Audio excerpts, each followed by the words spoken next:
উজনিৰে গাভৰ মই আহিছো গুৱাহাটীলৈ।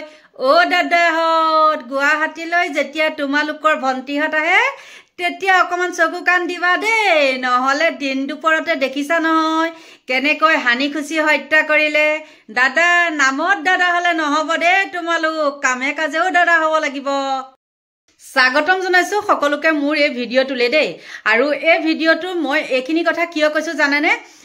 পাবত গজা কিছুমান বহুত দাদা থাকে আৰু সেই দাদাহঁতে আমাৰ বাই ভনীৰ ওপৰত এনেকুৱা অত্যাচাৰ নচলিব বুলি ডিঙিৰ শিৰ ফুলাই ফুলাই কথা কয়।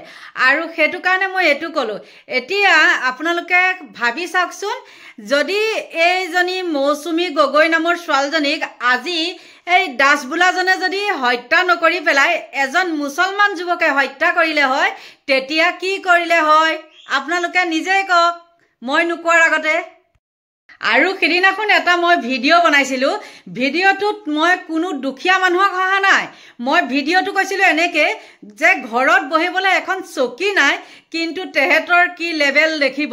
ঠিক তেনেকুৱাই এতিয়া মই এটা ভিডিঅ' আপোনালোকক দেখাই দিম সেই মৌচুমী গগৈ নামৰ ছোৱালীজনীৰ বাসগৃহটো আৰু দেউতাকক। আপোনালোকে সেইটো চাব, আৰু মই কোৱা কথাটো যদি মিছা হয় তেন্তে হ'লে মোক যি কৰে কৰিব। মই কোনো মিছা কথা নকওঁ। আৰু মই যিটো কথা সেইদিনাখন কৈছিলোঁ যে হয়, মই কোৱা হয় যে ঘৰত বহিবলৈ নাই চকী এখন, কিন্তু হাতত দেখিব সিহঁতৰ আইফোন। ঘৰত নাই একো এটা এই মাটিৰ ঘৰ, আৰু কিন্তু তেহেঁতৰ কি ফটা লেভেল সেইটোহে কৈছিলোঁ। কিন্তু মই তাত কোনোবা একে দুখীয়া মানুহ কিবা মানুহ মই সেইবিলাক ক'বলৈ যোৱা নাই। মোৰ ঘৰতো কেঁচা মাটি, আৰু মই কেঁচা মাটি ঘৰৰ পৰাই মোৰ ল'ৰাক পঢ়াই শুনাই চাকৰি দিয়াইছিলোঁ দেই, সেইটো মনত ৰাখিব। আৰু আপোনালোকক যেতিয়া মোক সেই ভিডিঅ'টো দি পেলাই বিপথে পৰিচালিত নিবলৈ বিচাৰিছিলে, কিন্তু আপোনালোকে কেতিয়াও সেইফালে মন নিদিলে।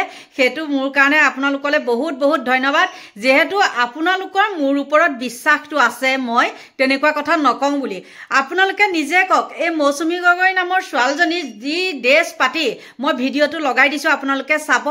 আৰু যিটো তেওঁ বাসগৃহ সেইটো চাব। সেইটো এইবিলাক কথা লৈ পেলাইহে মই সেই কথাখিনি কৈছিলোঁ। কিয় হিন্দু মুছলিম বুলি বহুত কৈ থাকে।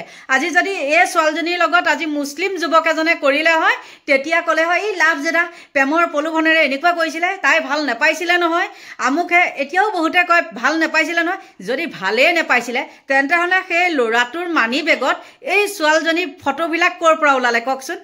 আগদিনাখনো দুইটাই কৰিছে, একেলগে ফুৰিছে, একেলগে গৈছে। সেই গাড়ীখন 5,000 টকাত বুক কৰি লৈছে 2-3 দিনৰ কাৰণে। তেন্তে হ'লে কি তাই ধোৱা তুলসী পাত আছিলে নেকি? আৰু তাইক নামাৰি মাৰিব কাক কওকচোন? তেনেকুৱা কৰিব নালাগে, আমিও জানো। কিন্তু তেওঁ নিশ্চয় কিবা 2 নম্বৰী কৰিছে, সেইটো কাৰণে তেওঁ সেইটো পাইছে।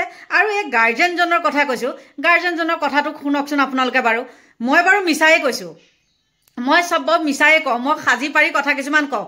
আৰু এই ভিডিঅ'টো লগাই দিয়া কাৰণটো হ'ল আপোনালোকে নিজ কাণেৰে শুনক, নিজ চকুৰে দেখক, তাৰপিছতহে মোক মতামতটো দিব দেই। আৰু কি ক'ম এইখিনিয়ে। কিন্তু কি জানেনে, এইবিলাক ক্ষেত্ৰত দাদাহঁত নাহেও, বোপাইহঁত দাদাহঁত আইহঁত কোনো নাহে তহঁতৰ ওচৰলৈ দেই। গতিকে নিজেই যদি তহঁতে ছেভ নিদিয়, তহঁতক কোনেও ছেভ কৰিবলৈ নাহে। আৰু যদি তহঁতক ছেভ কৰিব লাগে, তহঁতৰ হাতত টকা থাকিব লাগিব, আৰু তহঁতে সিহঁতৰ লগত লিলিমাই কৰিব লাগিব, তেতিয়াহে তহঁতক ছেভ দিব, মনত ৰাখিবি। আৰু যদি মিছা হয় তেন্তে হ'লে আপোনালোকে কমেণ্ট কৰিব। আৰু ভিডিঅ'টো চাওক, আৰু সকলোৱে গোটেই সবিশেষটো পাওক, নিজে জানি লওক মই কোৱা কথাখিনি মিছা নেকি। গতিকে সেইকাৰণে কৈছোঁ, তহঁতৰ দাদাহঁতে তহঁতক বিপদত চাবলৈ নাহে দেই। তহঁতৰ দাদাহঁত য'ত টকা ত'ত দাদা, মনত ৰাখিবি। এতিয়ালৈ বাই বাই।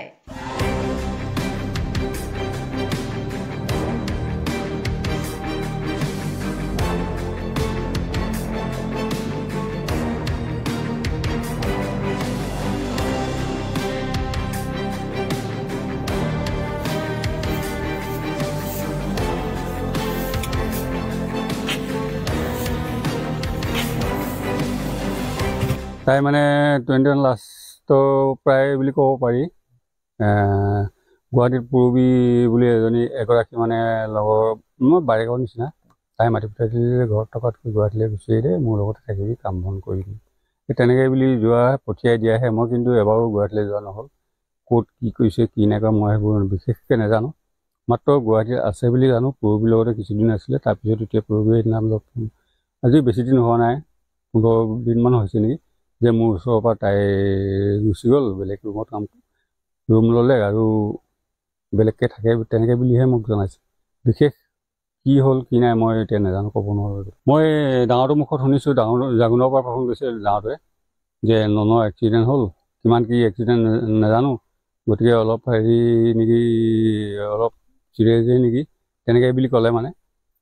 সেই বুলি কৈছে যে আমি গধূলি সময়ত তোমাৰ মানে টিকেট কাটি লৈ ভাইটিৰ লগত দুয়োটাই আমি গধূলি সময়তে ৰাওনা কৰিম গুৱাহাটী, তেনেকৈ বুলি ক'লে। এতিয়া সৰুটো নাই, এতিয়া আহিব অলপ সময়ত পিছতে পাবহি। তাৰপিছতে ঘৰত বৰ্তমান মই অকলে আছোঁ, ঘৰত নাই কোনো। গুৱাহাটীত বিশেষকৈ মই একো নাজানো। আজি ইমানেই হ'ল যদি মই এদিনো নগ'লোঁ, মাতি আছিলে প্ৰায়, মই অকলীয়াৰ কাৰণে মই বোলো যাব নোৱাৰোঁ, গতিকে আজিলৈকে যোৱা নহ'ল। কি কৰিছিলে কি নাই তাইহে জানিব। তাইৰ লগত আজি ধৰ দুদিনৰ আগতে তাই ফোন কৰিছিলে, মোলৈ ফোন কৰি ক'লে যে পইচা পাতি কিবা দৰকাৰ হৈছে যদি ক'বি বোলো, এইকেইদিনতে পঠিয়াই দিম। মই ক'লোঁ যে মোৰ ডিব্ৰুগড় মেডিকেল যাব লাগে, চকুৰ অলপ অসুবিধা হৈছে, গতিকে চকুকেইটা দেখাবৰ কাৰণে যদি পাৰ দিবি 2-4 হাজাৰ টকা, তেনেকৈ বুলি কৈছিলোঁ। কিন্তু আজি কাইলৈৰ ভিতৰতে দিয়া কথা আছিলে।